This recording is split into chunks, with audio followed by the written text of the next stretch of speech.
Hanggang December 2024 na lang kaya?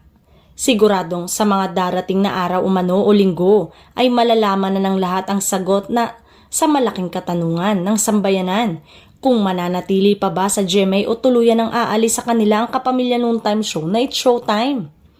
Matagal ng bulong-bulungan na hanggang December 2024 na lang ang kontrata ng programa para umere sa GMA Network at wala pang nakakaalam kung ma-extend pa ba ito o hindi na.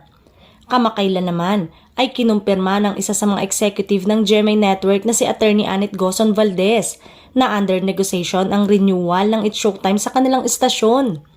December na kaya, abangan na lang kung ano ang mangyayari. Mananatili o aalis na ang It's Showtime sa GMA Network. Marami naman ang tiwala na mai-extend o mabibigyan ng panibagong kontrata ang It's Showtime. At kung hindi man daw, ay say ng ilan ng madlang people ay hindi naman gaanong kawalan sa show dahil tiyak na susundan sila ng mga manonood kung saan sila lilipat. Ngayon nga kasi ay labanan ng hindi TV network kundi online ratings ang umaariba na rin.